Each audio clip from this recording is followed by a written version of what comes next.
Hello, this is Julieta Rey, and in this video, I will be explaining the process of photosynthesis, which includes photosystems 2 and 1, the Calvin cycle, and modifications of C4 and CAM plants.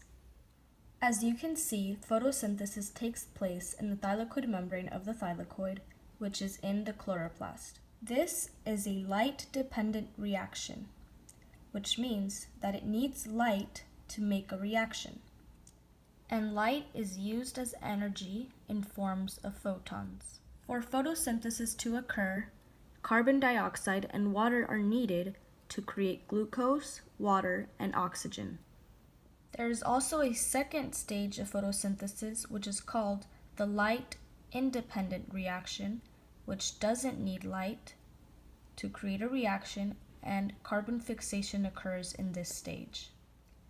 So as I stated earlier, light in the form of photons hits the antenna complex and to the reaction center, which excites the electron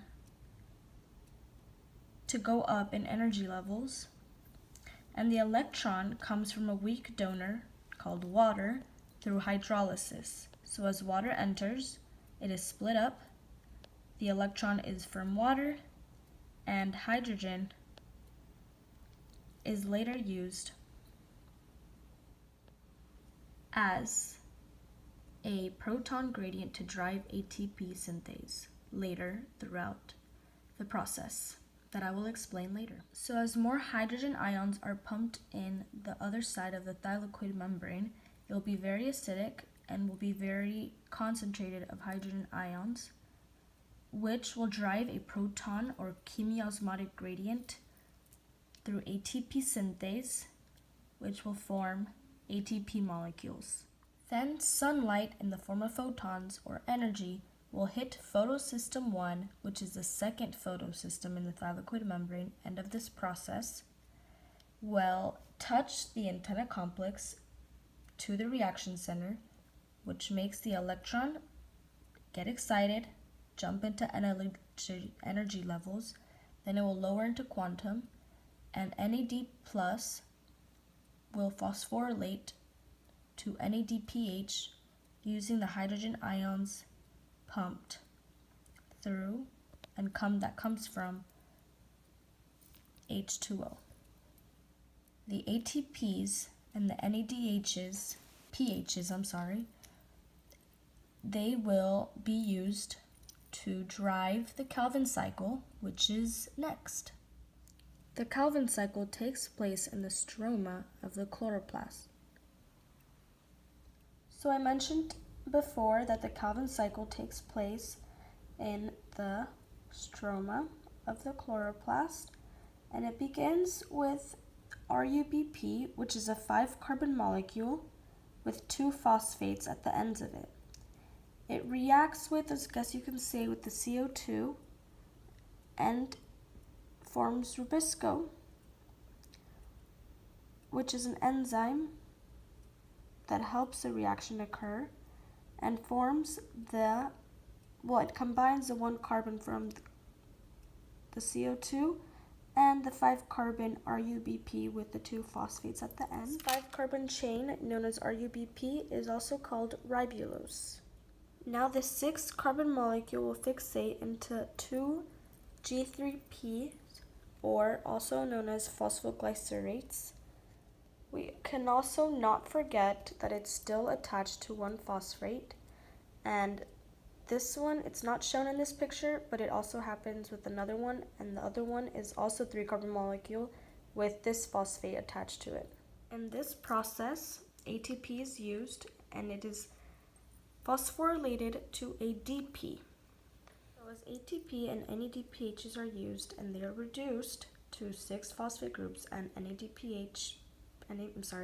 plus, P plus, and ADP, it will create 2 G3P proteins. Then the process goes into a cycle again. RUBP, 5-carbon molecule with the 2 phosphates attached, will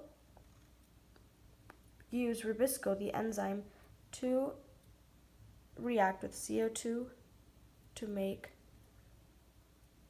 this 6-carbon molecule with the 2 phosphates attached to make 2 phosphoglycerates.